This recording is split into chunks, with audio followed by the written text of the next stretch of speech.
우리한테 조금 유명하고 익숙한 가수 주현미 씨가 탤런트 최수종 씨의 아내로, 연기자 중에 강래연 씨, 한국에서 굉장히 유명한 스타 셰프 이연복 씨.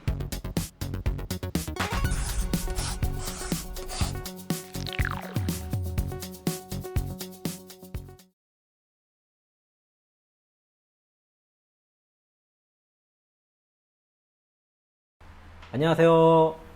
중국 현지에서 중국의 상황을 보다 합리적이고 객관적으로 전달드리고자 노력하는 다문화 가정의 차코페페입니다. 먼저 저희 영상을 시청해주신 모든 분들께 진심으로 감사드립니다. 오늘부터는요, 한국 화교에 대한 이야기를 한번 들려드릴까 합니다. 한국 화교의 역사와 의미를 저희가 좀 정리를 하는 것이 저는 되게 중요하다고 생각을 하는데요. 중국하고 우리가 국교를 수립을 한 것은 1992년입니다. 하지만 일제시대 이후부터 계속해서 한국에서 살아왔던 이들이 한국의 화교들입니다. 이 한국 화교들에 대한 이미지는요, 우리 지금 현대를 살고 있는 한국 사람들의 머릿속에 가장 기본적인 어떤 중국과 중국 사람에 대한 이미지를 형성을 했기 때문에 한국 화교에 대한 정리를 하고 넘어가는 것이 한국 사람이 중국을 바라보는 데에 어떤 기초적인 부분을 정리할 수 있다라고 생각을 합니다. 먼저 화교라는 말에 대해서 한번 알아보겠습니다. 우리가 해외에서 사는 우리나라 교포, 교민이라는 말을 쓰잖아요. 그때 그 교라는 글자가 있습니다. 이 교라는 글자가 화교의 교예요. 그리고 화라는 것은 중국 사람들이 수수료를 일컬을 때 중국 사람들은 자기 자신에 대해서 중화라는 말을 많이 쓰거든요. 그래서 이 화라는 말을 쓰면은 중국 사람이라는 뜻을 갖게 됩니다. 그래서 화교라고 말을 하면은요, 중국 사람인데 중국 사람이 본인의 국적을 유지를 한 상태로 해외에서 살고 있는 일종의 교민 상태를 의미를 합니다. 예를 들어서 한국 사람이 한국 여권을 가지고선 해외에서 살고 있다라고 한다면은요, 이것을 굳이 중국어식으로 얘기를 하면은 이거는 한교라고 말을 한치아오라고 말을 할 수가 있습니다. 중국어식으로는 약간 이런 느낌이 되겠습니다. 가끔 화교라고 하면은 무슨 종교 집단인 줄로 아시는 분도 계시는데요. 종교하고 아무 상관이 없는 개념이고요. 화교와 비슷한 뜻으로 사용되는 언어 중에 화인, 화렌, 화인이라는 말이 있습니다. 이것은 무슨 말이냐면요, 중국 사람이 자기 국적을 유지를 한 상태로 해외에서 살면 화교라고 하는데요, 국적을 그 나라로 바꿔버린 겁니다. 그러면은 이제 이 사람은 해외에 있는 화인이라고 말을 하고요. 그렇게 국적이 바뀐 상태에서 자손들이 계속 나오면서 그 자손들도 이제 그 국적이 해외 국적을 가지게 될 거잖아요. 중국이 아닌. 그러면 그 사람들을 화예, 화이, 후예할 때 예자입니다. 화예라고 부릅니다. 그리고 조금 안 좋은 말인데요, 그런 어떤 화인이나 화예 중에서 아예 정체성까지 완전히 그 해당 나라에 흡수가 돼버린 경우, 주로 이제 미국이나 뭐 캐나다 이런 쪽에서 이런 말을 쓰는데요. 잘 쓰는 말인지는 제가 모르는데 그런 사람들은 ABC라고 부릅니다. 그냥 영어로 ABC라고 부르더라고요. 이런 식으로 중국이 워낙 사람이 많기 때문에 전 세계 곳곳에 중국 사람들이 살고 있습니다. 제가 10여 년 전에 이집트에 여행을 한 적이 있었는데요, 거기에도 중국 사람들이 중국 음식점을 하면서 살고 있더라고요. 아무튼 전 세계 곳곳에 화교들이 있습니다. 그 다음으로 우리한테 조금 유명하고 익숙한 한국 사회의 화교에 대해서 한번 말씀을 드려볼게요. 먼저 여러분들이 많이 아시는 가수 주현미 씨가 있습니다. 제가 알기로 현재는 한국 국적으로 완전히 바꾸신 걸로 알아요. 그런데 이 주현미 씨가 어린 시절 화교로서 이제 화교 사회에서 쭉 성장을 했던 그런 케이스로 알고 있고요. 탤런트 최수종 씨의 아내로 전생에 나라를 구했다 뭐 이런 평도 들으시더라고요. 이분 이제 하이라 씨도 화교 출신인데 지금은 한국 국적을 가지고 계시는 걸로 제가 알고 있습니다. 또 이제 연기자 중에 강래연 씨라는 분 계세요. 그분도 이제 화교시고 한국에서 굉장히 유명한 스타 셰프죠. 이연복 씨도 화교 출신인데 지금은 국적을 한국으로 바꾸신 걸로 제가 알고 있습니다. 우리나라 그 중화요리계의 탑스타라고 하실 수 있는 여경래, 여경옥 형제, 이 두 분 같은 경우에도 대표적인 화교 출신의 한국에서 활동을 하시는 분들이 되겠습니다. 동시에 이 한국 화교 중에 저도 이것이 확실하지는 않은데요, 60년대인가 70년대에 미스 유니버시티라고 하나요? 세계 그 미인 대회에서 1등을 한 분이 한국 화교 출신이었다고 하더라고요. 나중에 제가 또 말씀을 드리겠지만 한국 화교 분들은 일단 중화민국, 한국의 여권을 많이 사용을 하시는 편입니다. 그래서 아마 그때 한국으로 카운팅은 안 됐던 것 같은데요. 이분들이 이제 산동성에서 오신 분들인데, 산동성이 미인이 한번 나오면은 진짜 나라를 대표할 정도로 대단한 미인들을 배출을 하는 편이거든요. 그러다 보니까 이제 그런 역대급 미인분들이 한국 화교 사회에서도 많이 나오셨던 게 아닌가 이런 생각도 해봅니다. 중국이 화교가 나오는 지역이요, 대표적인 지역이 몇 가지가 있습니다. 첫 번째가 이제 광동성이에요. 광동성은 옛날에 이제 황비용이라는 영화에 나왔던 그 무대가 됐던 지역입니다. 광동성의 화교들은 일찍이 아편전쟁 이후부터 미주 사회로 이주를 많이 하는데요. 그때 미국에 가면은 금이 널려있다 라는 식의 신화를 퍼뜨려가지고 이 사람들이 미국에 가서 엄청나게 노동을 많이 하십니다. 철도도 놓고, 미국에서 그걸 쿨이라고 불러요. 굉장히 고생을 많이 했다. 그래서 이분들이 이제 미국에 가가지고 지금까지 살고 있습니다. 이분들은 이제 광동 계열이고, 그래서 미주 쪽에서는 광동어, 캔토니즈 중심의 화교 사회가 많이 형성이 돼 있습니다. 그리고 예전에 97년도에 홍콩이 중국의 반환이 될 즈음에 그런 것에 대해서 이제 받아들이기 어려웠던 많은 홍콩 사람들이 캐나다 지역으로 대거 이주를 하는 일이 있었는데요. 이분들도 역시 쓰는 언어가 캔토니즈 광동어 계열이기 때문에 미주 쪽에서는 아무래도 광동 기반의 화교 문화, 그 다음에 광동 지역의 어떤 음식이나 전통 문화가 상대적으로 많이 알려져 있는 편이에요. 광동 지역 말고 복건성, 후젠이라는 지역도요, 굉장히 화교가 많이 나온 지역입니다. 복건성의 화교들은 동남아 지역으로 많이 이주를 합니다. 전설에 따르면 옛날 명나라 때에 황관 정화가 아프리카까지 함선을 이끌고 갔다고 하는데요. 그 시기부터 복건성에 있는 중국 사람들이 동남아 각지로 침투를 하게 했다고 합니다. 굉장히 동남아권에서 많은 부를 일구고 있는 것으로 알려져 있고요. 샹그릴라 호텔 그룹이라든지 아니면 옛날에 한국에서 유행했던 호랑이 고약 이런 거 아시죠? 이런 것들이 다 이 복건성 계열의 화교 그룹들에서 나온 그런 제품들이고, 저희도 상대적으로 그런 것들이 익숙한 것 같습니다. 마지막으로 하나 말씀을 드리고 싶은 게 중국 산동성입니다. 중국 산동성에서는요, 중국 산동성 화교가 한국과 일본으로 많이 온 것 같습니다. 그래서 한국의 이제 화교 분들 하면은 한 90% 이상이 자기 조상과 고향이 산동성인 경우가 많았어요. 그래서 산동성 출신의 화교들은 한국과 일본 쪽에 많이 와 있다, 또 이렇게 보실 수가 있습니다. 조금 재밌는 게요, 예전까지만 해도 중국에서 중국 국적을 가지고 해외에서 살고 있는 사람을 화교라는 말로 표현을 했었어요. 그런데 지금은 그런 표현을 거의 쓰지 않습니다. 지금은 그냥 중국인이라고 합니다. 자기 본인의 스스로를, 정체성을 중국인이라고 해요. 그 이유가 제 생각에는 교통과 통신이 너무 편해지다 보니까 마음만 먹으면 중국을 계속 왔다 갔다 하게 된 거죠. 지금 이제 코로나 때문에 조금 이동이 어렵지만요. 그러다 보니까 굳이 화교라는 표현을 쓰는 일이 없어지는 것 같아요. 그래서 한국 사람이 화교라는 말을 들을 일이라는 건 90% 이상이 약 100년 전에 중국 산동성 지역에서 건너왔던 중국 사람들, 그리고 이 사람들이 냉전 시기를 거치면서 대만을 기반으로 한 그 새로운 아이덴티티를 얻게 되시고요. 그리고 이분들이 새로운 어떤 그 대만 국적이라는 것을 가지고 한국에서 쭉 살아왔던 이분들과 그 가족분들을 통상 화교라고 한국 사회에서는 이해를 하실 수가 있습니다. 조금 다른 개념으로 92년도 국교 수립을 하고 나서 중국 동북지방에서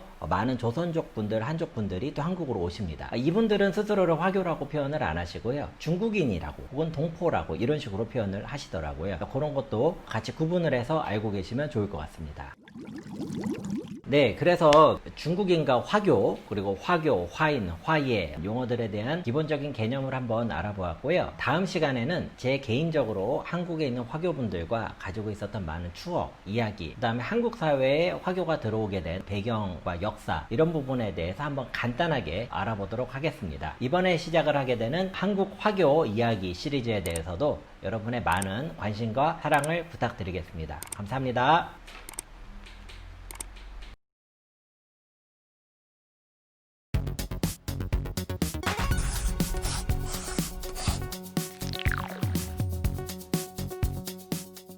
어린 시절에 제가 그게 이해가 안 돼가지고 화도 나기도 하고 속상하기도 했는데, 나중에 이제 술자리에서 얘기를 들어보니까 이렇더라고요.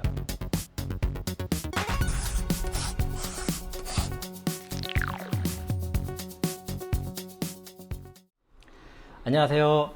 중국 현지의 상황에 대해서 보다 합리적이고 객관적으로 전달드리고자 노력하는 다문화 가정의 차코페페입니다. 날씨가 조금씩 선선해지고 있습니다. 이런 상황에서 여러분 건강에 유의하시기 바라고요. 특히나 한국에 거주 중이신 모든 분들께서는 코로나19 방역에 동참을 하셔서 꼭 본인과 가족의 건강과 안전을 잘 지켜내시기를 바라겠습니다. 그러면은 지난 시간에 이어서 한국 화교 이야기를 이어나가 보도록 하겠습니다. 이번 시간에는요, 한국 화교의 지난 날들에 대해서 한번 알아보려고 하는데요. 제 개인적으로는 한국 화교라는 존재라고 할까요? 이분들이 중국이라는 어떤 새로운 문화에 대해서 접촉하게 되는 굉장히 소중하고 훌륭한 통로 역할을 해주셨습니다. 아마 제가 평생 동안 한국 화교분들에 대해서는 계속해서 감사한 마음을 가지고 살 것 같습니다. 한국 화교가 어떻게 한국으로 오게 되었는가에 대해서 몇 가지 주장들이 있는데요. 그 중에서 가장 일반적으로 사용하시는 것은 이모군란을 근거로 해서 그때의 청나라에서 파병이 되면서 19세기 후반에 우리나라에 오게 된 사람들이 정착을 하면서 한국 화교의 기원이 되었다 라고 말씀을 하시는 것이 가장 설득력이 있고 또 가장 널리 알려져 있습니다. 제 경우에는요, 어린 시절을 경기도 부천, 서울 옆에 부천이라고 있는데요. 부천에서 어린 시절을 보냈습니다. 근데 당시에 저희 아버지 친구분들 중에 사업을 하시는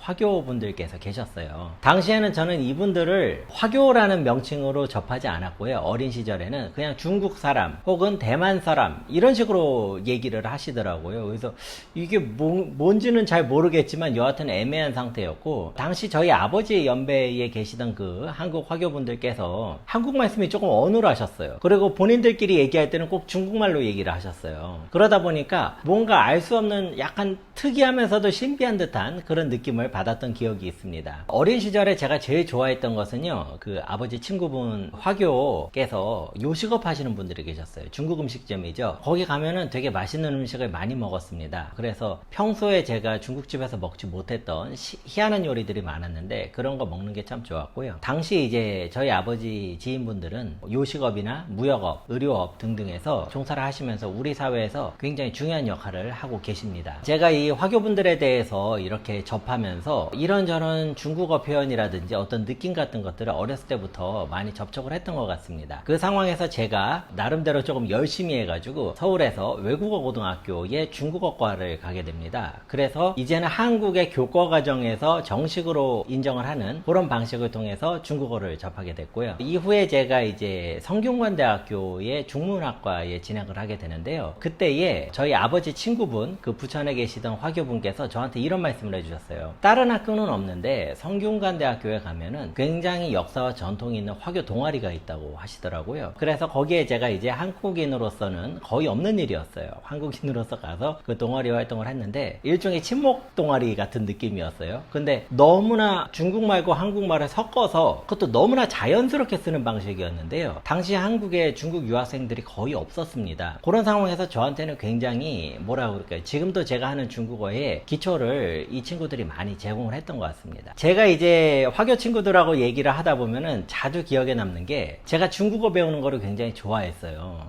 지금도 배우고 있습니다. 배우고 있는데 제가 뭐 하다가 궁금한 게 있으면 이 친구들이 제가 이거는 중국말로 어떻게 하느냐라고 하면 어떨 때는 답을 해주고 어떨 때는 못해요. 더 황당한 거는 바로 제 옆에서 얘기를 하는 걸 제가 들어서 물어봤는데도 답을 안 해주더라고요. 그래서 어린 시절에 제가 그게 이해가 안 돼가지고 화도 나기도 하고 속상하기도 했는데, 나중에 이제 술자리에서 얘기를 들어보니까 이렇더라고요. 자기네가 하는 말은 샨동 두화래요. 샨동 두화는 뭐냐면 산동의 시골 사투리라고 그러더라고요. 근데 이 말이 자기 집에서 쓰는 말이 다르고 또 옆에서 쓰는 말이 다르다는 거예요. 근데 자기가 명확하게 하는 건 자기가 쓰는 이 말은 중국의 표준어가 아니라는 거를 알아요. 왜냐면 이 친구들은 이제 대만에서 제공을 하는 교육과정을 통해 가지고 배우는데, 대만에서는 표준어를 구어위라고 부르거든요. 국어, 구어위. 근데 그게 아니라는 걸 아는데 그게 그렇게 능숙하지가 않은 거예요. 근데 집에서 쓰던 말은 산동식 사투리다 보니까 샨동 두화로는 말을 했는데, 한국 사람인 제가 물어보니 그거를 샨동 두화로 알려줄 수가 없다는 거죠. 이런 에피소드도 있습니다. 여하튼 많은 일들을 겪으면서 저도 그 이후에 진짜 중국 대륙에 와서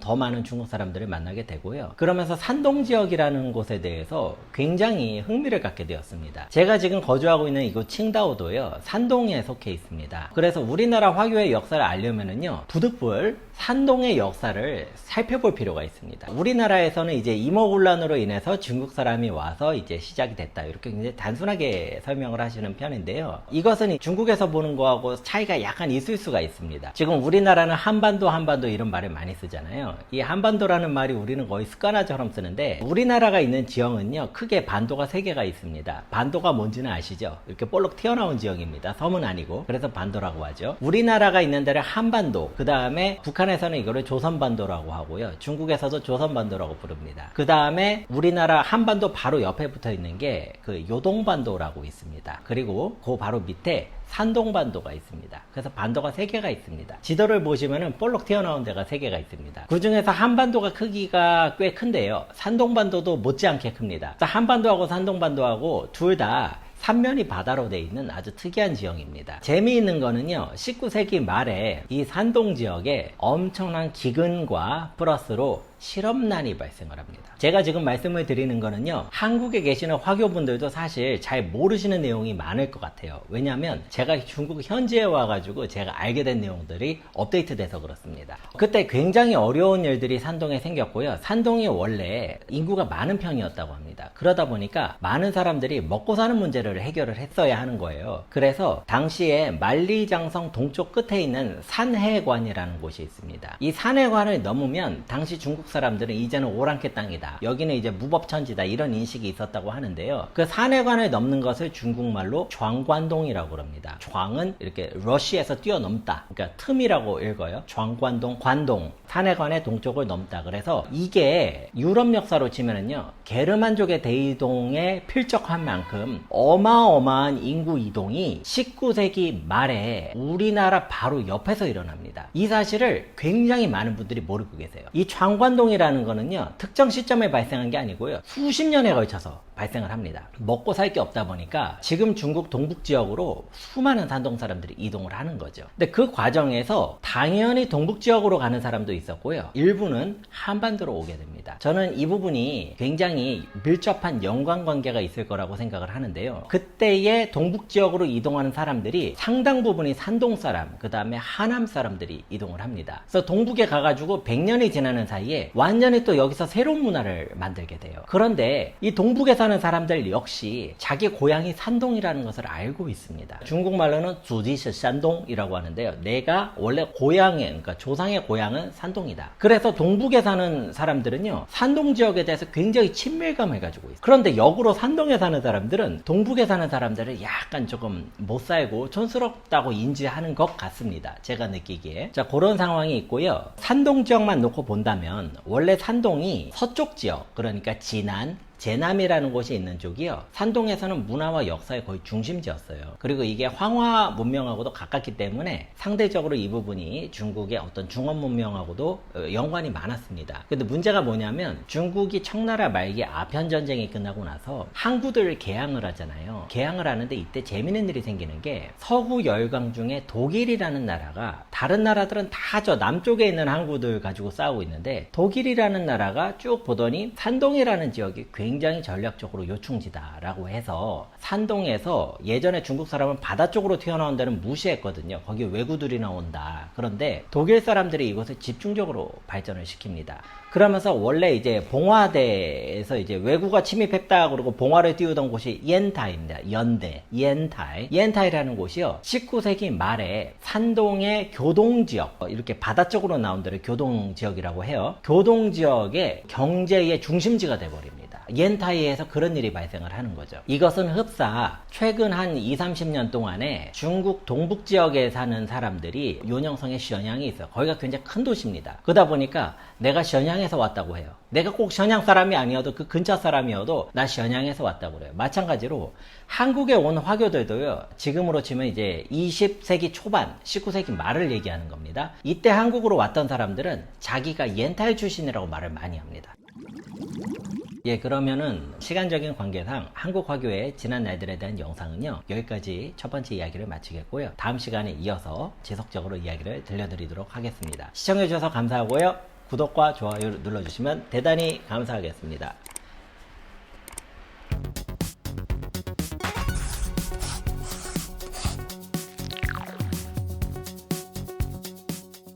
여러분, 이 한국전쟁이 우리는 그냥 한국전쟁이라고 그러니까 우리가 남한하고 북한하고 싸웠다, 이거 사실상 세계대전급입니다.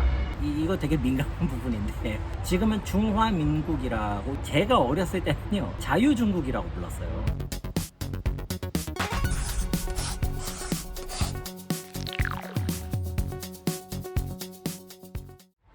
안녕하세요. 보다 합리적이고 객관적인 중국을 전달드리기 위해 노력하고 있는 다문화 가정의 차코페페입니다. 오늘 지금 회사 일로 잠깐 출장을 나왔다가 커피 마시는 그 시간을 이용을 해서 좀 촬영을 하고 있습니다. 지난번에 이어서 한국의 화교들의 이야기를 해보도록 하겠습니다. 산동성 출신들, 특히 그 교동 지역에 옌타이 지역을 중심으로 한 사람들이 한국의 인천을 중심으로 해서 인천 쪽에, 그러니까 우리나라로 치면은 일제시대 초기 정도부터 시작을 했어요. 그래서 인천에 거대한 중국 사람들이 모여 사는 어떤 그 지역이 생깁니다. 그게 이제 훗날 우리가 얘기하는 차이나타운이라고도 하는 건데요. 그 안에서는 완전히 중국처럼 살았어요.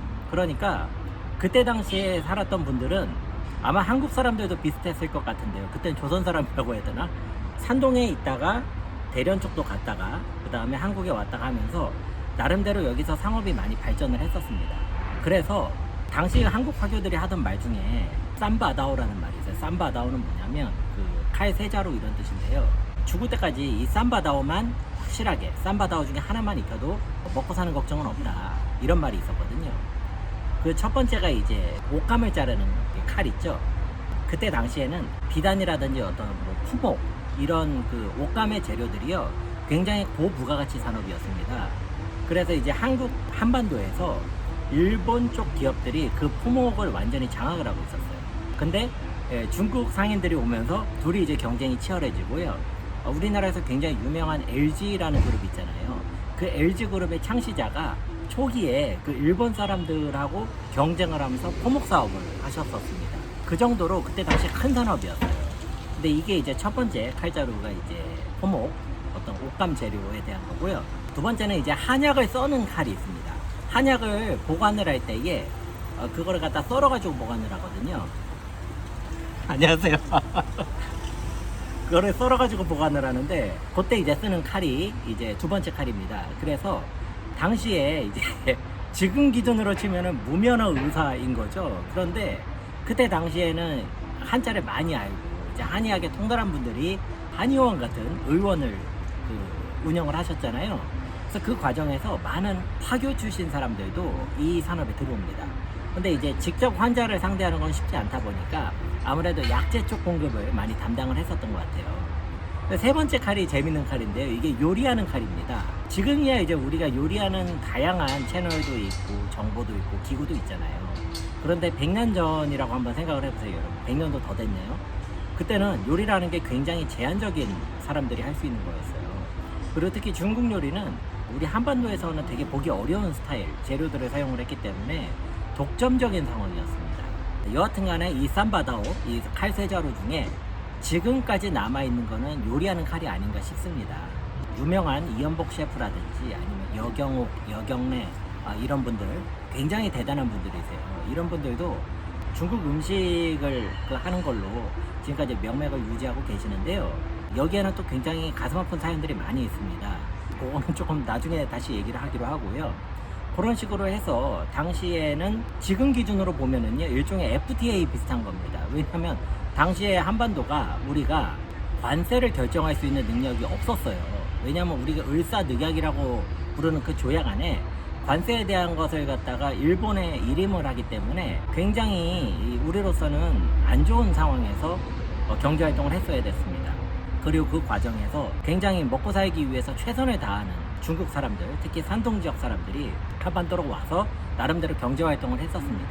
근데 이때까지만 해도 나름대로 왕래가 가능한 수준이었어요. 원하면 산동을 다시 가서 친척들 만나고 형제들 만나고 이런 분위기였었어요.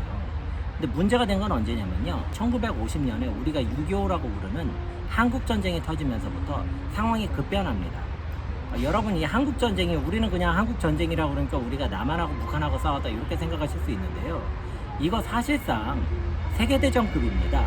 핵폭탄만 사용을 안 했지, 이게 우리 누구나 다 알고 있잖아요. 당시에 미국하고 소련이 핵권 경쟁을 하는 과정에서 한반도가 그 사이에 껴있다 보니까 우리가 완전히 그 사이에서 우리는 항상 왜 이렇게 운명이 그러니까 정신을 바짝 차리지 않으면 안 됩니다. 우리는 여하튼 그런 전쟁이 있고 났는데요. 그 전쟁이 있고 나서부터 우리가 많이 알고 있는 냉전 시대가 시작이 되는 거예요. 냉전 시대라는 것은 공산주의 진영하고 자본주의 진영하고 서로 나눠져 가지고 서로 이렇게 굉장히 극단적으로 대립을 하던 시기인데요.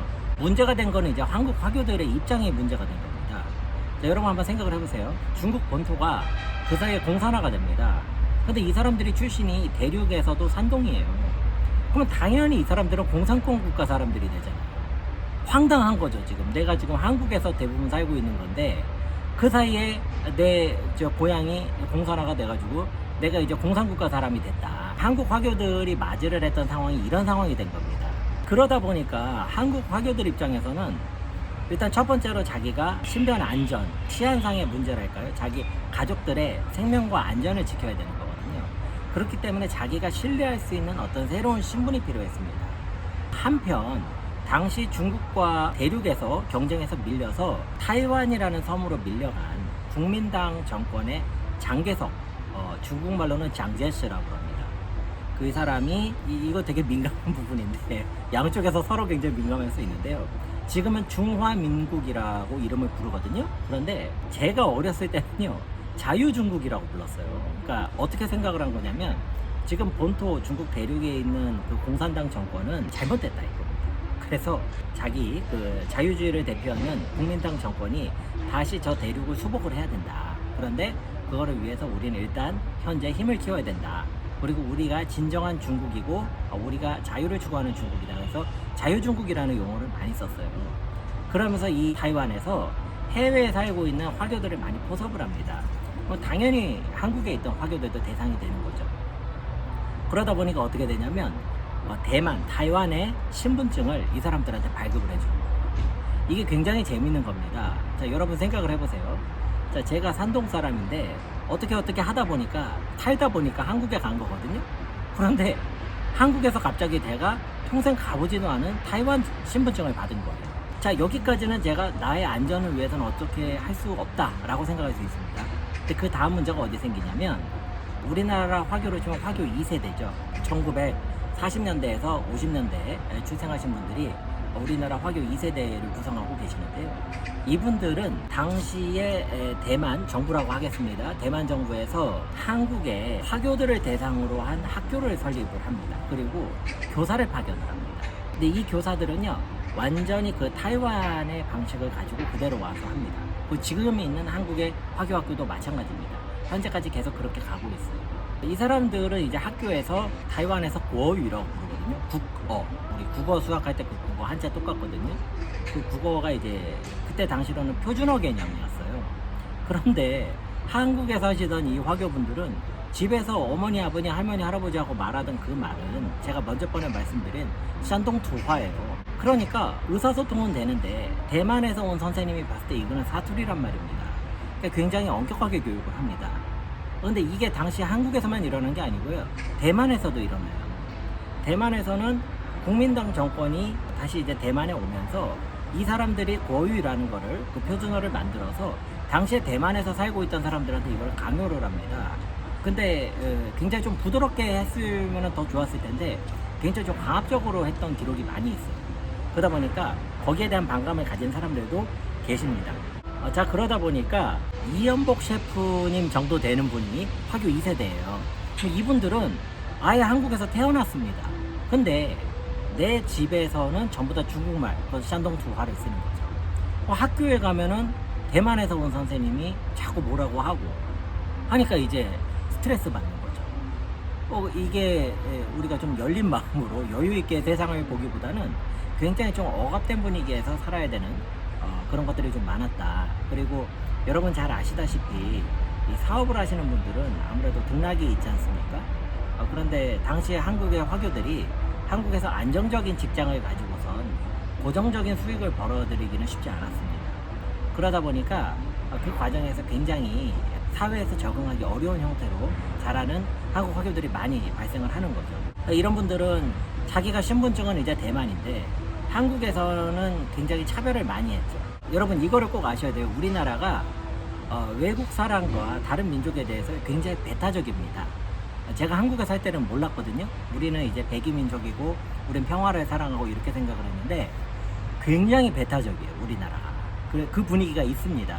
그러다 보니까 쉽지가 않은 거예요. 그래서 굉장히 적지 않은 한국의 화교들이 나중에 나 한국에서 못 살겠다, 대만으로 가버립니다. 왜냐면 자기가 국적상 대만으로 돼 있잖아요, 신분증이. 그러니까 나는 이제 대만, 니들이 나보고 대만 사람이라고 하니 내가 대만 가서 살겠다. 이 사람들이 가면 거기서 뭐라 그러냐면 거기서는 한국인이라고.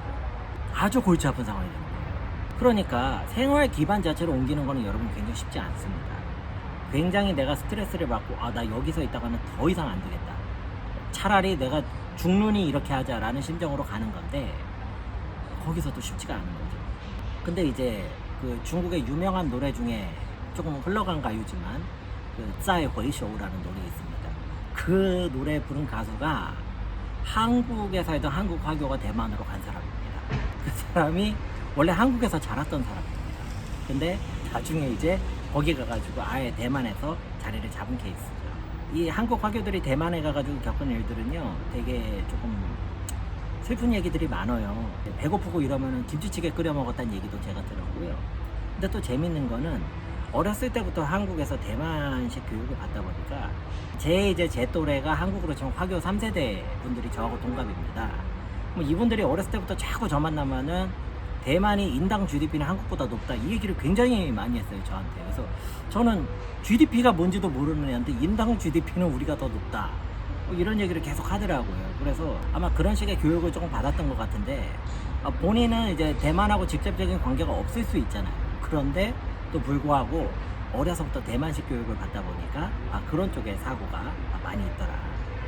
제가 또 기억에 남는 일화는, 제가 대학교 다닐 때 학교에서 얘기라는 책이 있습니다. 리지, 얘기라는 옛날 책이 있어요. 근데 거기에 한 구절을 배우는데 우리 화교 친구들이 조금씩 이거 노랜데 그러더니 학교에서 불렀던 노래래요.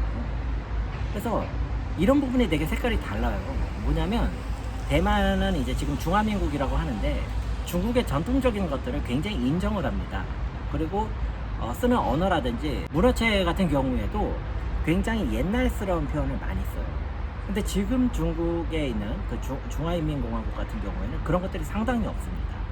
이제 싹 청소로라는 개념이 돼가지고 말도 굉장히 간결하고요, 꾸밈이 없어요. 굉장히 질박합니다. 그 다음에 중국에서 국가 관련된 노래들은 주로 공산당 찬양하는 노래들이 많지, 뭐 옛날에 고전에 있는 구절을 쓴다든지 이런 거는 거의 없습니다. 자, 그러면은 한국 화교에 대한 이야기를 이번에는 여기까지 하도록 하겠습니다. 이어서 또 다른 내용들 여러분께 전달해 드리도록 더 많은 준비를 하도록 하겠습니다. 구독과 좋아요는 언제나 큰 힘이 됩니다. 시청해 주셔서 감사합니다.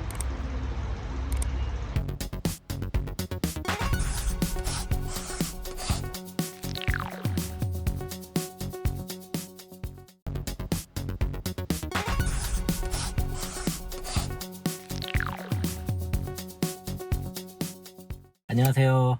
보다 객관적이고 합리적인 중국을 전달드리고자 노력을 하고 있는 다문화 가정의 차코페페입니다. 가끔 다문화 가정이라는 말의 의미를 모르시는 분이 계셔서 잠깐 부연 설명을 드리겠습니다. 다문화 가정은요, 한국에서 쓰는 용어고요. 쉽게 얘기해서 한국 사람이 외국 사람하고 결혼한 가정을 그렇게 부릅니다. 그러다 보니까 이제 중국, 베트남과 사람과 결혼을 한 한국인의 그 다문화 가정이 한국에서 제일 많아요, 비중이. 근데 또 그 용어를 쓰는 것 자체가 역차별이다 해서 뭐 이래저래 조금 얘기가 많습니다. 저도 다문화 가정이라는 그 용어를 그렇게 좋아하지는 않는데요. 그래도 공식적으로 인정이 되는 단어이기 때문에 제가 그렇게 자기 자신을 소개를 하고 있습니다.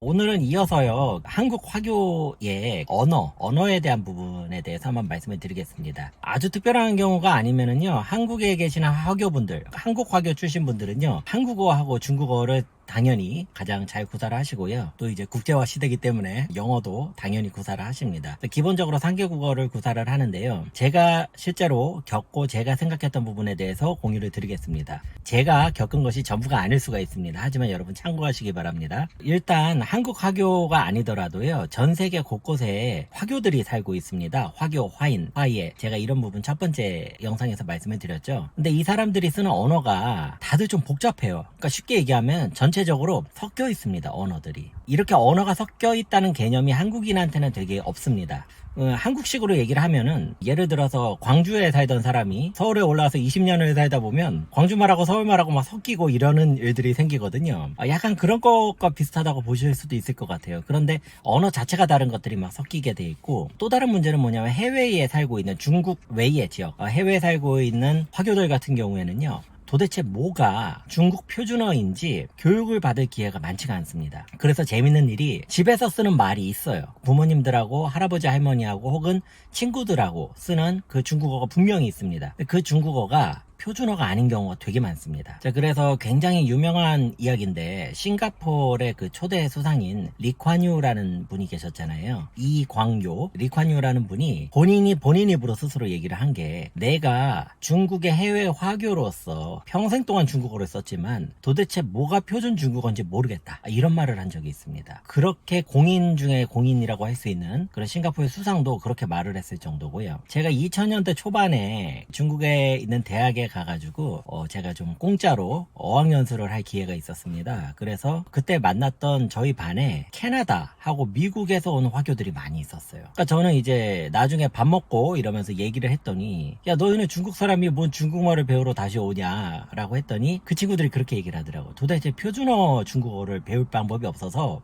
자기네가 돈을 내고 와가지고 배우고 있다. 그때 그런 친구들이 꽤 많았습니다. 자, 그렇기 때문에 해외 곳곳에 흩어져 있는 중국 화교들 입장에서는요, 표준 중국어를 배울 일이 없는 상태에서 현지 언어하고 본인이 쓰고 있는 중국어가 너무 많거든요. 본인이 쓰고 있는 중국어하고 섞여 있는 형태로 언어를 많이 구사를 하는 편입니다. 자, 그러면 제가 이어서 한국 화교들의 상황에 대해서 좀 말씀을 드릴게요. 아무래도 우리가 한국 사람이니까 다른 화교들보다는 한국 화교들한테 더 관심이 가고 정이 가는 건 사실입니다. 제가 한국 화교로 치면은요, 3세대 정도하고 나이가 거의 같습니다. 1세대 분들은 거의 이제 일제시대 때 그때 오신 분들이고, 2세대는 이제 40년대에서 50년대에 출생을 하신 분들이고요, 3세대가 한 7, 80년대생들입니다. 그다음에 지금이 이제 4세대들이 활동을 하고 있고, 굉장히 빠른 곳은 이제 5세대까지 나오셨겠죠. 제가 말씀드리는 건 3세대 기준인데요. 제가 결론을 먼저 말씀을 드리면은, 집에 할머니 할아버지하고 같이 사는 친구들은 중국어를 굉장히 잘했어요. 근데 그렇지 않은 친구들은요, 굉장히 한국인에 가까웠습니다. 이게 이제 제가 내렸던 결론이에요. 왜 그러냐면은, 제가 예전에 이제 중국어 공부를 하는데 모르는 게 있으면 물어봤거든요. 화교 친구들이 옆에 있으니까 얼마나 좋아요. 그래서 모르는 거 있을 때마다 물어보고 이랬는데, 계속 물어보다 보니까 이제 이 친구들이 이제 바닥이 드러나더라고요. 이게 제가 모르면 자기들도 모르는 상황이 있는데, 거기서부터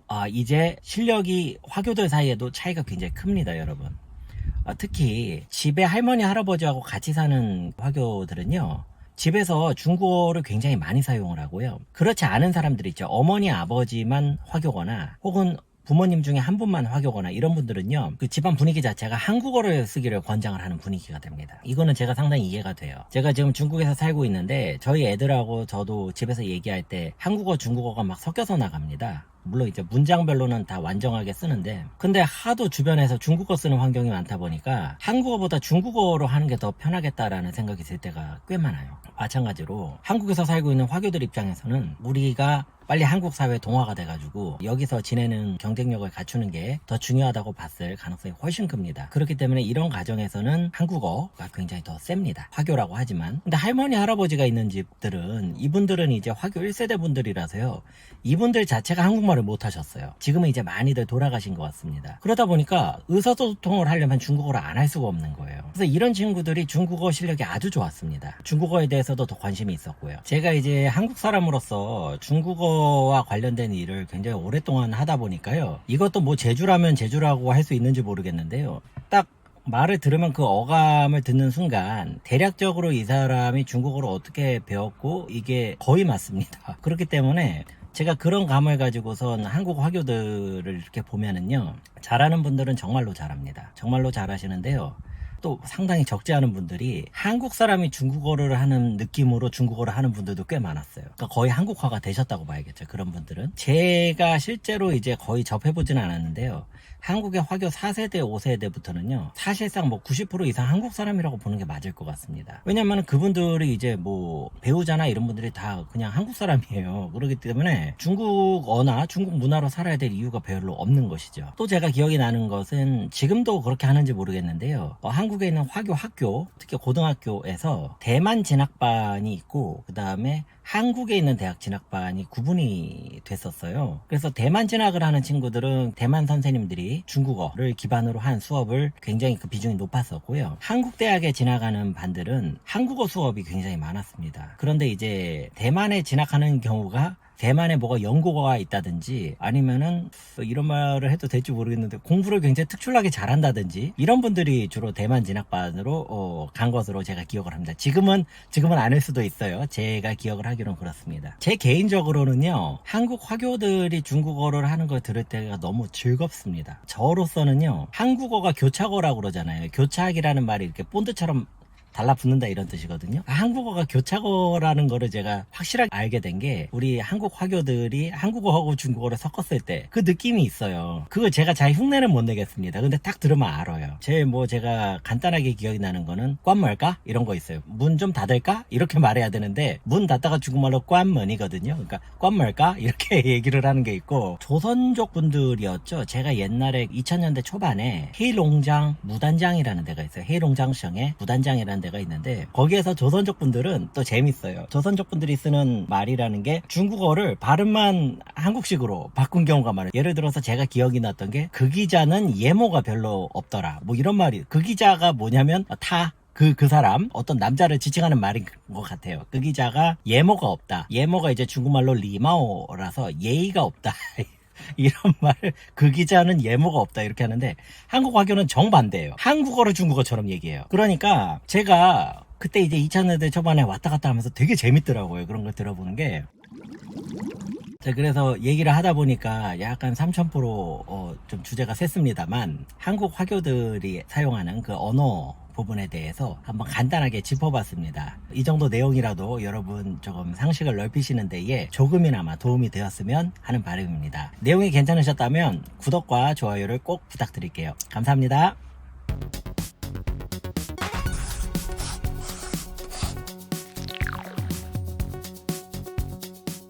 상당히 창피한데 이거.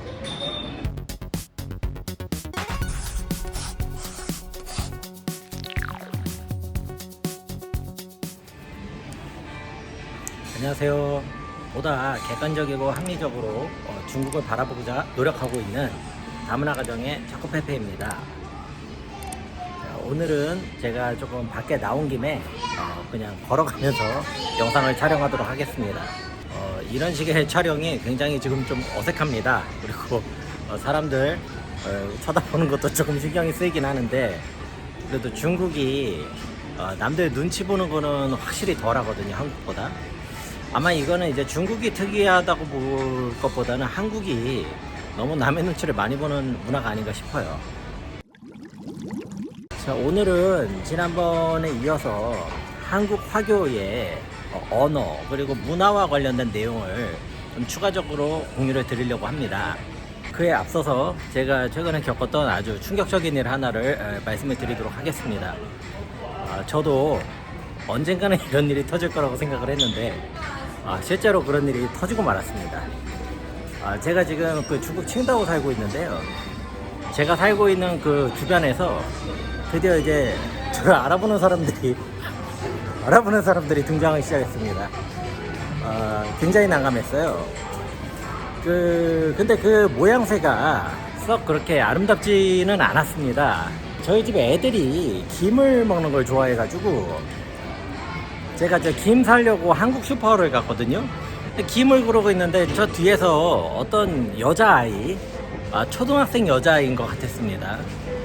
자기 엄마한테 작은 목소리, 하지만 다 들릴 수 있는 그런 목소리로 저한테 자기 엄마한테 엄마 저 차코페페다, 저거 차코페페다. 분명히 제가 들었어요. 저 사람, 저분까지 바라지도 저 사람이 아니고 저거 차코페페다. 근데 그래서 저는 이제 인사를 해야 되나 그러고 준비하고 있는데 갑자기 어머니께서 이렇게 손등을 때리면서 조용히 해! 그러고 그냥 가버리셨어요. 그래서 제가 굉장히 난감했습니다. 이거를 내가 가서 뭐 감사하다고 해야 되나 구독과 좋아요를 눌러달라고 해야 되나 그래서 아무튼 좀 그런 경험이 있었습니다. 자, 그럼 이어서 한국 화교들의 언어하고 문화와 관련된 내용을 조금 말씀을 드릴게요. 늘 그렇듯이 제가 조금 더 경험을 많이 해서 제가 아는 부분하고 느끼는 부분을 공유를 하는 것이지 제가 아는 게 전부는 아닙니다. 여러분께서 판단을 하시고 참고하시면 되겠습니다. 한국 화교들 같은 경우에는 이제 3세대, 정확하게는 이제 2세대나 2.5세대에 해당하시는 분들부터는 대만 정부에서 제공을 하는 방식으로 학교에서 이제 배우게 됩니다. 그러다 보니까 그게 이제 중국인으로서의 어떤 그 자각이라고 할까요? 자기 정체성이라고 할까요? 제가 여기서 중국인이라고 얘기하면 이제 대만에 계신 일부 분들은 좀 반대를 하실 수도 있는데 당시에는 이제 대만도 그 다음에 대륙에 있는 중화인민공화국도 서로 중국이라고 하는 어떤 의식이 강했던 것 같아요. 그러다 보니까 그런 부분들에 대해서 어렸을 때부터 이제 조금 교육이 되어 있는 건데 문제는 본인은 중국 산동성에서 온 사람들이 절대 다수였거든요. 집에서 쓰는 말도 산동의 문화와 언어를 중심으로 많이 했습니다. 그 다음에 당시 이제 학비 부담이랄까 이런 것 때문에 대만에서 제공하는 교육을 받기 어려웠던 사람들도 많았어요.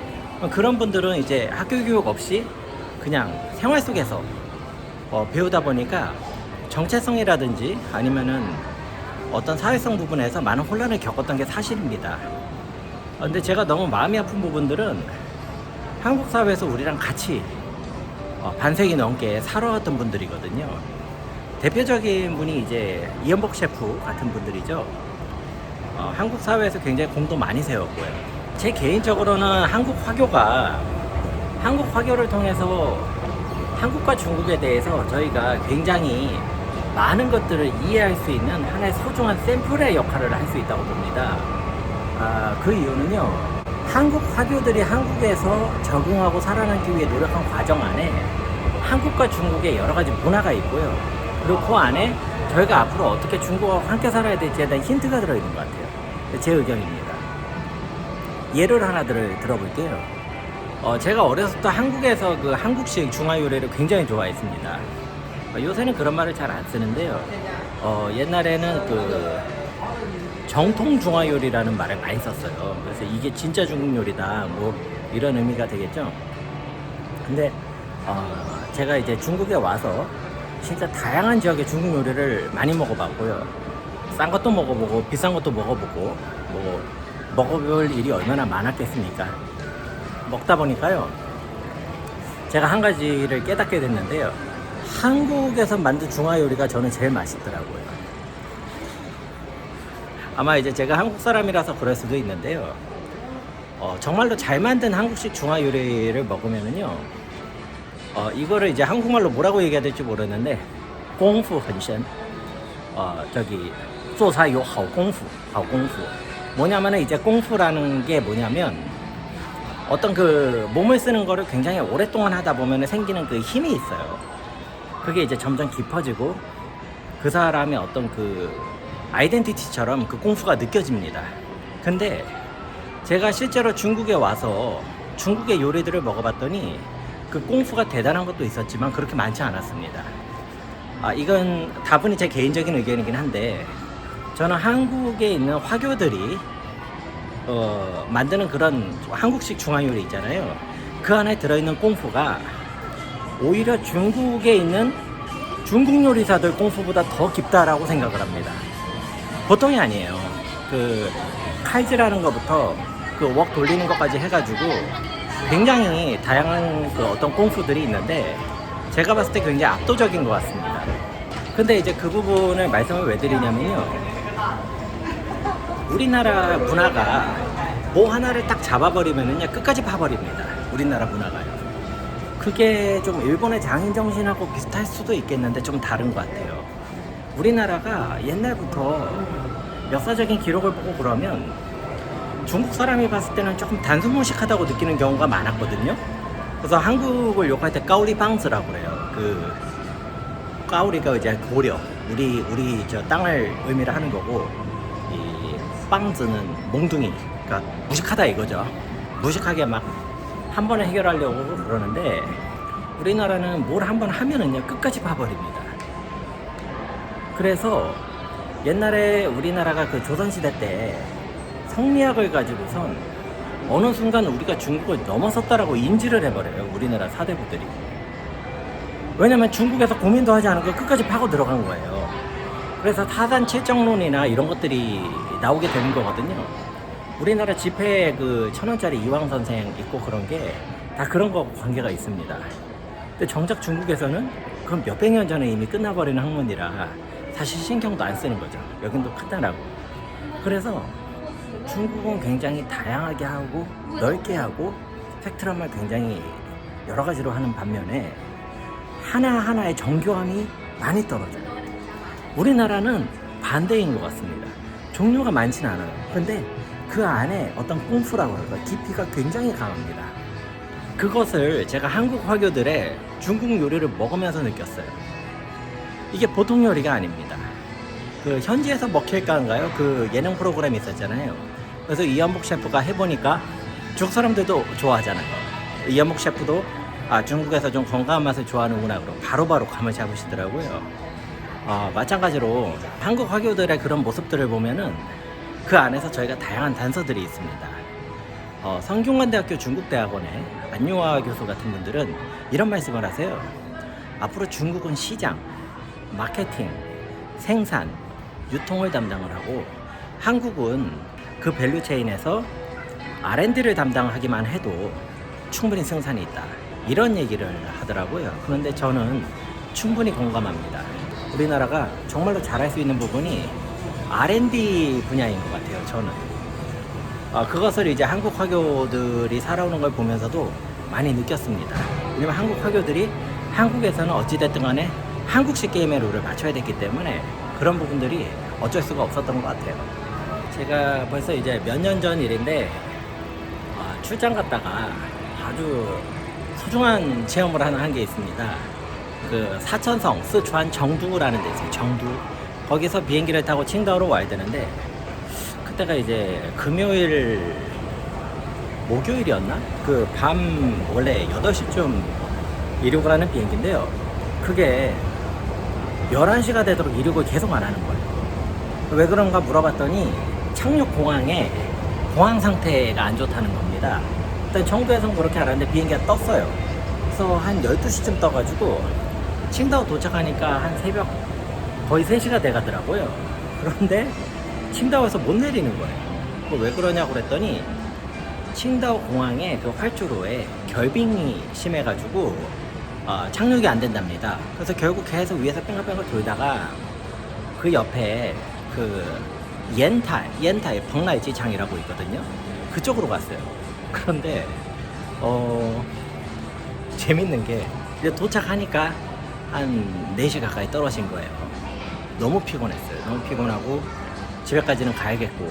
근데 뭐 항공사에서는 호텔을 제공을 하겠다고 하는데 저는 이제 그거보다 다음날 일이 너무 걱정이었거든요. 회의가 있었거든요. 그래서 어떻게든 택시를 타고 가야겠다. 택시기사를 잡았어요, 공항에서. 택시기사가 칭다오까지 가려면 자기가 그냥 자기한테 800원을 달라고 그래요. 저기 중국 돈으로 800위안. 그래서 제가 뭐 돈은 나중에 생각하고 일단 가자 갔는데 고속도로가 막혀 있더라고요. 결빙이 심하니까. 그래서 어디서 잠은 자야 되겠다. 그래서 어디가 도시가 가깝냐? 그러니까 옌타이하고 펑라이 딱 가운데랍니다. 그 공항이. 택시기사한테 당신은 어디 사람이요? 그러니까 이 사람이 자기는 펑라이 사람이래요. 그래서 그럼 펑라이로 가자. 당신이 거기 좀 더 잘할 테니 거기 뭐 가까운 숙소 하나 잡아줘라. 갔어요. 그런데 공항에서 펑라이로 가는데요. 새벽 4시가 넘었잖아요. 진짜 도로를 가는데 아무것도 없습니다. 그 평원이 한밤중에 아무것도 없는데요. 이게 중국 생활을 좀 하신 분들은 아실 거예요. 그런 상황이 되면은요, 택시 운전사가 악한 마음을 가지면 뭐든 할 수 있습니다. 그러니까 제가 그때부터 긴장이 되더라고요. 잠이 안 오고. 그래서 이 기사하고 자꾸 농담 따먹기를 하는 거예요. 얘기도 하고, 비위도 좀 맞춰주고, 어떻게 될지 모르니까요. 하는데, 이 기사 말투가 너무 귀에 익은 거예요. 그래서 이 사람한테, 계속 산동성에 살았냐. 그렇답니다. 평라의 사람이다. 근데 이 말투가, 몰라요. 한국 화교 분들도, 1세대 분들은 말투가 조금 다양하긴 했는데, 제가 굉장히 감사하게 여겼던 어떤 한국의 화교 1세대 분이 계십니다. 그분 말투가 너무 똑같은 거예요. 그러니까 제가 그때 피곤하고 막 정신은 없는데 가슴이 뭉클하더라고요. 그런 체험이 있었고, 다음날 거기서 이제 눈이 너무 많이 오니까 결국 고속철을 타고선 돌아갈 수밖에 없었거든요. 근데 가는 길 내내 진짜 아무것도 없더라고요. 아무것도 없고 땅만 있었습니다. 산도 없어요. 그때 제가 또 하나 뭉클했던 게, 한국 화교들이 다시 고향에 돌아가지는 못하는 상황인데 한국에서는 자기가 중국을 대표해야 되는 상황이 됐겠구나 하는 마음이 들더라고요.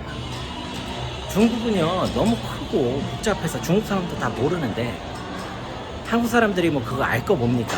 그때 예전에 92년도 수교 전에는요, 한국에서 중국과 관련된 걸 아는 방법은요 대만밖에 없었어요. 근데 대만도 가기가 쉽지가 않았거든요, 예전에는. 그러니까 한국에 살고 있던 화교들이 대만의 아이덴티티를 가지고 거의 절대적인 그 지위를 가지고 있었습니다. 이 사람들이 거기서 다양한 신비주의 전략이라고 해야 될까요? 아니면 중국을 좀 대표하는 그런 역할들을 많이 했었는데, 그런 것들이 이제 조금 어려워진 그런 상황이죠, 현재는. 조선족들도 들어오고, 다른 또 중국 사람들, 한족들, 그러니까 저희 아내 같은 사람이죠, 또 이제 들어오고 이러니까 그런 것 때문에 좀 쉽지가 않았겠구나, 그런 생각도 조금 해봅니다. 그때 아무튼 그 창밖을 보는데, 야, 정말 쉽지 않았겠다. 사실상 농촌이나 다름이 없어요. 한국에 없는 그런 농촌인데, 그런 사람이 이제 외국에 나와가지고 중국 전체를 대표를 해야 되는 상황이 됐었겠구나. 그것도 좀 쉽지 않았겠다는 그런 생각을 해봤습니다. 네, 그래서 좀 이동 중에 찍다 보니까 조금 두서가 없는 측면도 있기는 한데요. 그런 부분들이 한국에서 진짜 50년, 60년 넘게 한국 사람들하고 같이 해왔던 한국의 화교들에게 그러한 좀 사정이 있었고, 또 문화적인 배경이나 이런 부분에서 그런 것들이 있었겠구나 하고 한 번 정도 생각하시는 기회만 가지셔도 영상을 준비한 저로서는 충분히 감사할 만한 그런 일입니다. 시청을 해주셔서 감사하고요. 구독과 좋아요는 저에게 큰 힘이 됩니다. 정말 감사합니다.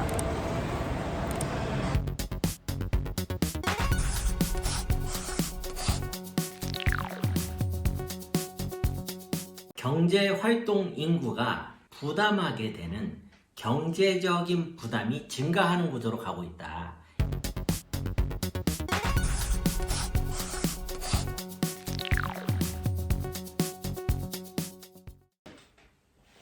안녕하세요. 보다 객관적이고 합리적으로 중국을 보기 위해 노력하고 있는 한중 다문화 가정의 차쿠페페입니다. 이번 시간에는요, 한국 화교 시리즈의 마지막 편으로 우리가 이 한국 화교들을 통해서 우리 사회를 한번 이런 시각으로도 바라보자 하는 내용을 조금 전달해 드리려고 합니다. 자, 한국 화교라고 하면은 괜히 좀 심드렁하게 생각을 하실 수도 있을 것 같습니다. 아니, 우리 살기도 힘들고 바빠 죽겠는데 다른 나라 사람이 한국 와가지고 살아간 게 나랑 무슨 상관이냐 라고 생각을 하실 수도 있고요. 또 삶이 많이 바쁘고 어려우신 분들이라면 충분히 그렇게 생각을 하실 수 있고 자연스러운 반응이라고 생각을 합니다. 자, 그렇다면은 제가 이렇게 말씀을 드려볼게요. 한국 화교를 통해서 바라본 어떤 우리의 문제들이 그 문제를 해결하지 않았을 때 우리한테 더 심각한 안 좋은 결과를 가지고 올 수 있다면요. 아니면 우리가 한국 화교를 통해서 알게 된 그 내용을 통해서 우리 자신에게 더 큰 이익을 가져올 수 있다면요. 자, 그러면 잠시 한국 화교에 대한 이야기를 놔두고 우리 한국 사회, 대한민국 사회가 가지고 있는 자체적이고 구조적인 문제를 한번 생각을 해보겠습니다. 물론 여러 가지 문제가 있죠. 어느 사회나 여러 가지 문제가 있는데 우리나라의 경우 어떤 구조적인 문제로서는요. 첫 번째로 인구의 고령화가 가속화가 되고 있다. 그리고 두 번째로는 인구 증가하는 속도가 점점 줄어들고 있고요. 심지어는 특정 시점을 지나고 나서는 인구가 점점 하향 곡선으로 갈 것이다 라는 조사도 있습니다. 또한 지금 한국의 젊은 사람들의 평균 출산율이 1명이 되지 않는다고 합니다. 두 부부가 결혼을 해서 아이 하나를 낳지 않는 시대로 가고 있다는 거죠. 이것은 무엇을 의미하느냐면요. 우리나라가 인구가 급격하게 줄어들면서 거기에서 발생하는 다양한 문제들이 있는데 하나만 결론적으로 얘기를 하자면요. 경제활동 인구가 부담하게 되는 경제적인 부담이 증가하는 구조로 가고 있다. 이것은 틀림없는 사실입니다. 그러면 이런 문제가 대한민국에서만 발생을 하느냐? 절대 그렇지 않습니다.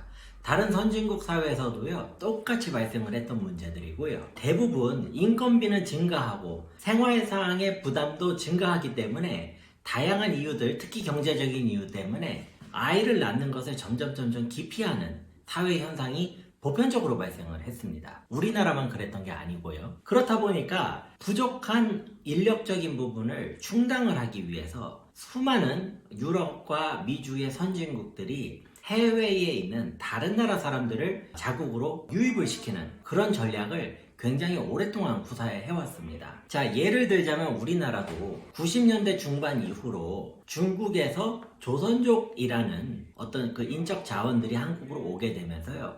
당시 한국 사람들이 하기 어려웠던 다양한 일들을 이분들이 대신하게 됩니다. 그렇기 때문에 우리나라가 상당 수준 물가 상승을 방어를 하면서 계속해가지고 나올 수 있었던 측면이 있는 거거든요. 그러니까 한국이 지금 조선족들과 함께 가는 이런 모습들도 지구 전체적인 관점에서 보면은요, 다른 선진국들하고 비슷한 그런 상황이라고도 볼 수 있을 것 같습니다. 자, 그러면 해외에 있는 인적 자원을 우리나라로 유입을 하는 거에 대해서 한번 알아보겠습니다. 거기에는 크게 두 가지 내용이 있는데요. 첫 번째가 여행입니다. 여행은 뭐 3일에서 5일 정도 단기로 오기도 하고요. 한 달 가까이 꽤 오랫동안 계시다 가시는 분들도 계세요. 근데 이 여행이라는 게 굉장히 재밌는 게 뭐냐면요.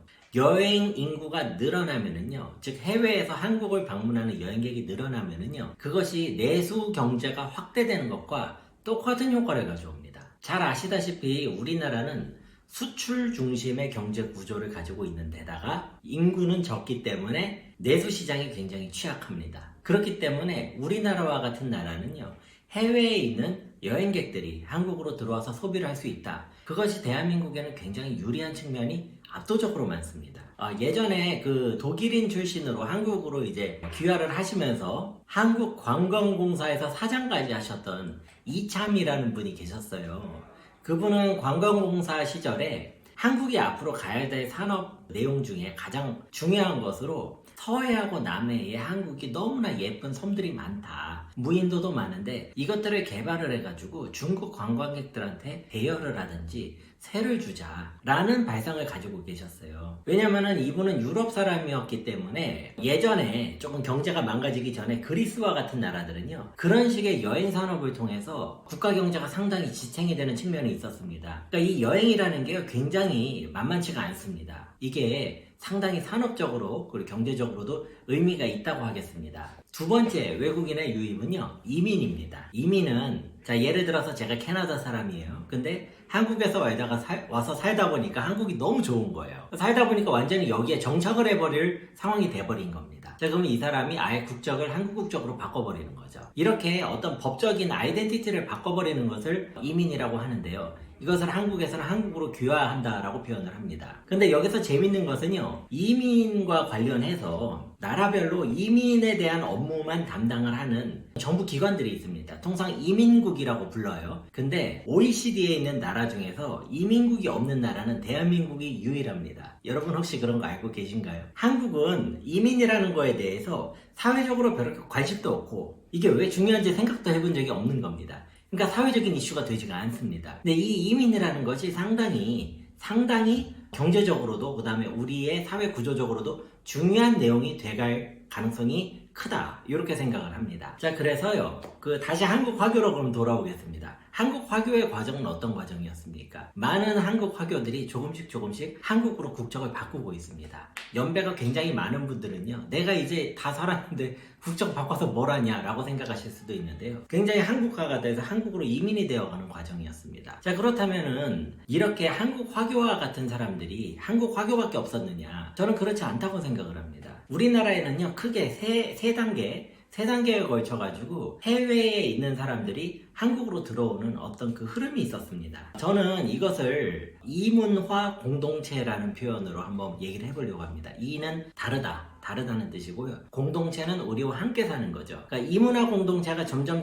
늘어나는 과정이 있었다. 그것이 최근 100년의 역사를 다른 한편으로는 그렇게도 볼 수 있을 것 같은데요. 첫 번째 이문화 공동체가 바로 중국 산동성 중심으로 왔던 화교들입니다. 이들의 역사가 대한민국에서 120에서 140년 정도에 이릅니다. 세대수로는 4세대, 5세대까지 와 있는 상태고요. 상당 부분이 한국으로 귀화를 한 상태입니다. 첫 번째는 한국 화교들이었습니다. 두 번째는 바로 90년대 중후반부터 시작되었던 조선족입니다. 조선족이 한국으로 와서 뿌리를 내린 지 20에서 30년 가까이가 돼가고 있습니다. 이것이 두 번째 흐름이라고 볼 수가 있을 것 같아요. 세 번째는 다문화 가정이라는 형태의 이문화 공동체입니다. 다문화 가정은요, 한국인과 외국인이 결혼을 하면서 가정을 한국에 이뤘을 때 이러한 가정을 다문화 가정이라고 지금 부르고 있습니다. 이들의 역사도 한 10에서 20년 가까이가 됐고요. 온갖 나라가 다 있습니다. 미국, 일본, 베트남, 중동 지역도 있는 것 같고요. 근데 베트남과 중국 사람과 결혼한 비중이 제일 높다고 합니다. 현재까지는. 자, 그래서요, 이런 이문화 공동체라는 것이 결코 아주 특이한 일도 아니고 모든 나라에서 다 같이 발생을 하고 있는 문제다. 그 다음에 대한민국도 100년이 넘는 동안 이런 일들이 있어 왔다. 우리가 일단 이런 사실을 조금 직시했으면 좋겠습니다. 이런 거를 무시하거나 왜곡하지 말고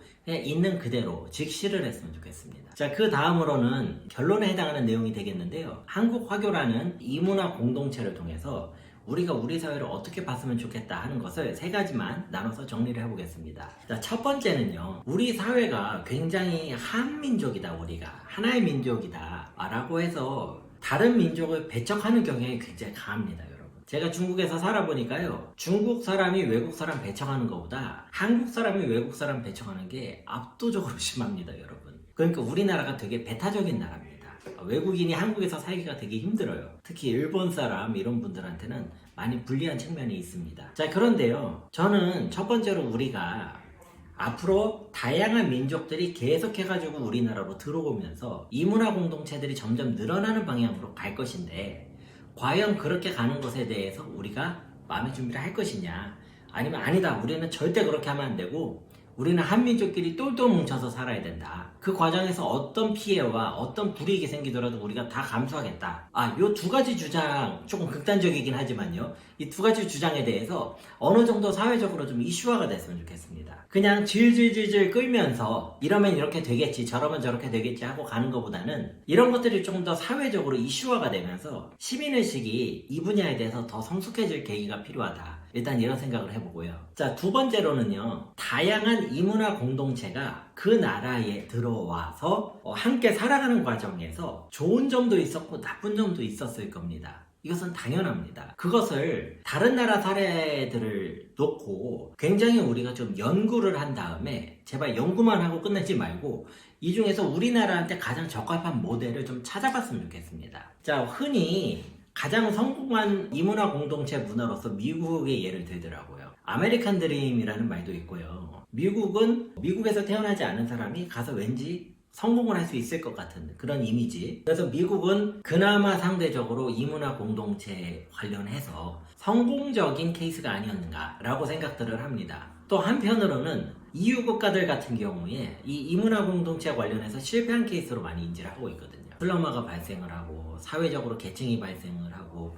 굉장히 서로 간의 그 배타적인 분위기가 형성이 되고요. 이런 부분들에 대해서 그러면 좋은 것은 좋은 대로, 나쁜 것은 나쁜 대로 우리가 조금 이것을 연구를 할 필요가 있습니다. 지금 이런 분야에 대해서 대한민국이 지금 너무 손을 놓고 있을 상황이 아닌 것 같아요. 자, 그런데 잘 됐다고 평가를 받는 미국조차 지금 이번 미국 대선을 보면은 인종 갈등이 굉장히 수면 위로 올라오잖아요. 자, 그건 뭘 의미하는 걸까요? 어떤 나라도 이 문제가 쉽지 않더라는 겁니다. 자, 그러니까 우리가 우리 한국은 이래서 하는데 우리는 뭐가 나라서 작아서 하는데 이런 말 하지 말고요. 제발. 우리가 찾으면 방법이 분명히 있습니다, 여러분. 우리가 할 수 있다고 생각합니다. 지금까지 우리가 기적에 가까운 일들을 얼마나 많이 했어요. 이번 일도 직시하고 정신 차리고 준비하면 할 수 있다고 생각합니다. 자, 세 번째로는요, 한국 화교, 조선족 혹은 다문화 가정에 속한 사람들이 아무래도 대한민국 사회를 보는 시각이 일반적인 한국 사람하고 다를 겁니다. 그 사람들의 시각과 입장, 그 다음에 이야기들을 조금 더 자연스럽고 편안하게 공유할 수 있는 그런 장이 조금 마련이 될 필요가 있습니다. 예를 들면 제가 지금 하고 있는 유튜브 채널 차쿠페페도 그러한 일환에서 하고 있다 라고 말해도 부족함이 없을 것 같습니다. 그렇게 해가지고요, 우리가 너무 한 가지 시각으로 세상을 보려고 하지 말고 이런 시각도 봐보고 저런 시각도 봐보고 해서 그 안에서 조금 종합적인 사고, 더 열린 사고, 더 넓은 사고를 할 수 있도록 우리 사회가 이번 계기에 잘 활용을 했으면 좋겠습니다. 자, 그래서 한국 화교라는 주제를 가지고 제 나름대로 좀 구성을 해봤고요. 제가 한국 화교하고 같이 지낸 시간과 그 추억들이 너무 많기 때문에 공유하고 싶은 것들이 너무 많았어요. 그런데 불필요한 것들을 일단 최대한 빼버리고 제 나름대로 조금 골라봤습니다. 한국 화교라는 사람들을 통해서 우리 사회가 보다 더 성숙하고 우리가 특히 중국과 관련해 가지고 기존과는 다른 보다 객관적이고 합리적인 어떤 시각을 가지고 한국과 중국의 문제를 바라볼 수 있는데 조금이라도 도움이 되었으면 좋겠습니다. 영상을 시청해 주셔서 대단히 감사하고요. 구독과 좋아요를 눌러주시면 제게는 정말로 큰 힘이 됩니다. 여러분 감사합니다.